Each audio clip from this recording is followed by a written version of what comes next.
আজকের দিনের গল্পটা শুরু সমুদ্রের নীল পানি আর পাহাড়ের সৌন্দর্যের সাথে। স্বচ্ছ পানির মাঝে বোটে চলার সেই অনুভূতি আর বাতাসের হালকা ছোঁয়া। তাহলে চলুন শুরু করি আজকের আইল্যান্ড অ্যাডভেঞ্চার।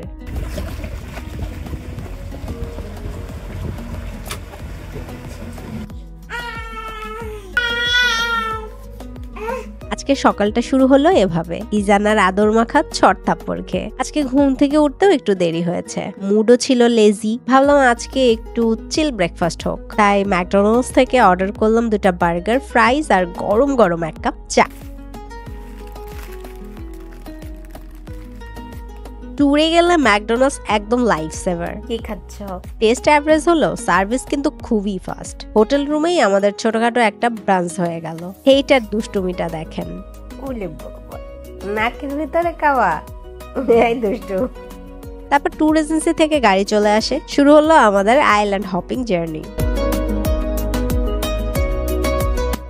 যেটিতে পৌঁছেই একটা স্টিকার দেয়া হলো, যেটা ড্রেসের সাথে লাগায় রাখতে হবে। ওই স্টিকারটা দেখেই ওরা বুঝতে পারে কোন বোটের কোন যাত্রী। আমাদের ড্রাইভারটা ছিল খুবই পোলাইট। আর আমাদের আইল্যান্ড হপিং ট্যুরের টাইম ছিল সেকেন্ড শিফট, অর্থাৎ দুপুর 12টার দিকে।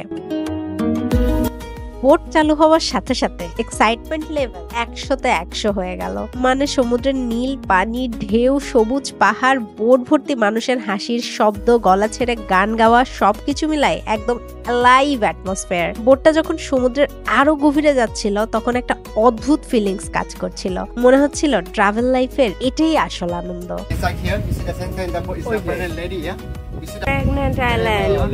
আমাদের ফার্স্ট স্টপেজ ছিল প্রেগন্যান্ট আইল্যান্ড। দূর থেকে পাহাড়ের শেপ দেখলে বোঝা যায় কেন এর নাম প্রেগন্যান্ট আইল্যান্ড। পাহাড়ের আউটলাইন একদম একজন গর্ভবতী মহিলার মতো।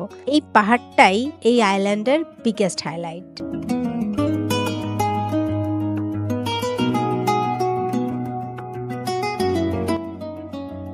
তারপর আমরা চলে আসলাম আমাদের সেকেন্ড স্পটে। Okay guys, 1 hour, your boat number 168. Your boat number 168. নৌকা থেকে নামার পর ছোট্ট একটা উডেন ব্রিজ ধরে হাঁটতে হাঁটতে খুব সুন্দর একটা জায়গায় আসলাম। আমরা যাব দায়ান বান্তিক লেক। ওখানে যাবার জন্য টিকিট নিতে হবে আর ছোট্ট একটু পাহাড় ট্রেক করে ওখানে পৌঁছাতে হবে।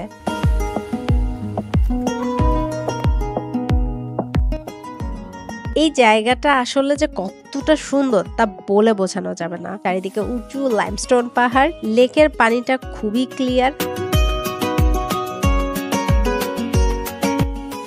এটা হচ্ছে লাঙ্কাউইর সবচেয়ে সুন্দর ফ্রেশ ওয়াটার লেক। এখানে সুইমিং করতে পারেন, কায়াকিং করতে পারেন, কিছু না করে বসে থাকলেও ভালো লাগবে। আমরা ছোট্ট একটু ট্রেক করে আবার নিচের দিকে চলে যাব, কারণ ইজানার খাওয়ার সময় হয়ে গেছে।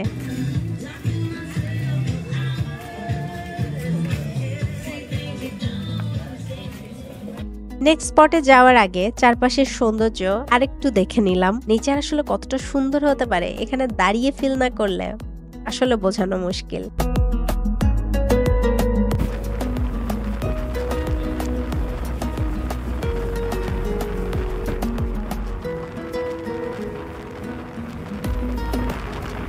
এইবার যে স্পটটাতে আমরা আসলাম, এটা আমার পার্সোনালি সবচেয়ে বেশি জোস লাগছে।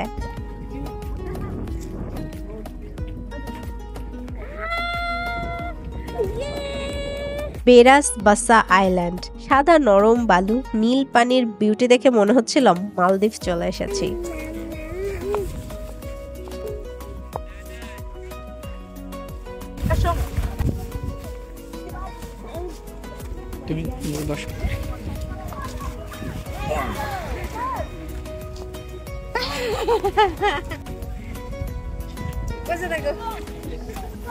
বাবুকে এখানে বসাই দিয়ে আমরা দুজন ইচ্ছা মতো বিচে ঘুরলাম। পানি একদম ক্রিস্টাল ক্লিয়ার, বিচ পুরো ফ্যামিলি ফ্রেন্ডলি। এই পানিতে সুইমিং না করলেও অ্যাটলিস্ট পা ভিজাতে ইচ্ছা করবে না এমন মানুষ পাওয়া যাবে না। সেই দলে আমার 10 মাসের মেয়েও আছে। বালু মাখামাখি করছে, এমনকি বালু খাইছেও। এদি কি করছো তুমি? ওকে পানিতে কয়েকটা চুবানি দিলাম, তারপর একটু ওপরের দিকে গেলাম ওকে ফ্রেশ করতে। এখানে খাবারের জায়গা আছে, আবার ছবি তোলারও সুন্দর সুন্দর জায়গা আছে।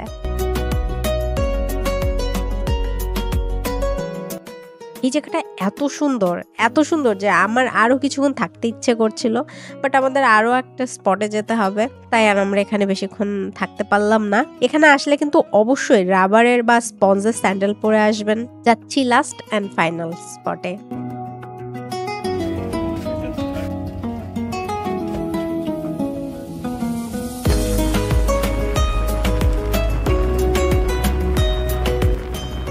লাস্ট স্পটে এসে আমি একটু হতাশ। স্পটের নাম ইগল ফিডিং পয়েন্ট, বাট খুব বেশি ইগল চোখে পড়ে নাই। 2-4টা ইগল আকাশে চক্কর দিচ্ছিল। গাইড কিছু খাবার ছুড়ে দিল, কয়েকটা ইগল এসে হাজির হলো। অনেকগুলো ইগল থাকলে ব্যাপারটা বেশি ভালো লাগতো। ধীরে ধীরে বোট আবার রানিং হচ্ছে। সেই পরিচিত ঢেউয়ের শব্দ শুনতে শুনতে জেটির দিকে ফিরে যাচ্ছি। আইল্যান্ড হপিংটাও এত তাড়াতাড়ি শেষ হয়ে গেল। জেটির দিকে ফিরে যাচ্ছি, আর জেটি থেকে এজেন্সির গাড়ি করে ডাইরেক্ট হোটেল।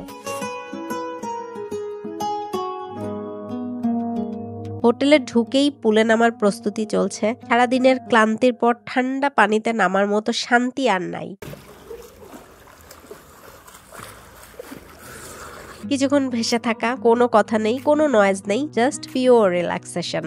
সেই যে ব্রাঞ্চ করেছিলাম, তারপর এখন যাচ্ছি পান্তাই চেনাং রাতের খাবারের জন্য।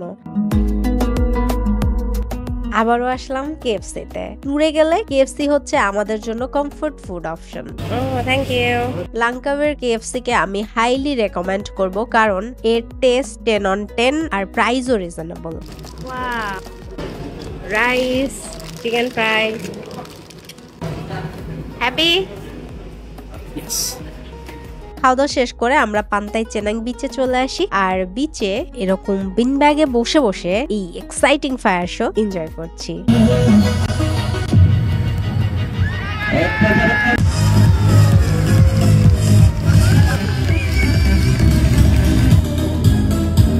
ফায়ার নিয়ে এমন স্টান্ট আমি আগে লাইভ কখনো দেখিনি। তো আমার কাছে এটার ভাইব ছিল সেই লেভেলের। এই বিন ব্যাগে বসে ফায়ার শো দেখতে হলে কিন্তু একটা ড্রিঙ্কস কিনতে হয়, ফ্রুট জুস টাইপ ড্রিঙ্কস, খুবই রিজনেবল। লাঙ্কাউইতে আমাদের আজকে লাস্ট দিন। লাঙ্কাউইর দিনগুলো কিভাবে শেষ হয়ে গেল বুঝতেই পারলাম না। ট্রাভেলিং শুধু নতুন জায়গা দেখা না, নতুন নতুন স্মৃতি তৈরি করা। লাঙ্কাউইর অনেক স্মৃতি সারা জীবন মনে থাকবে।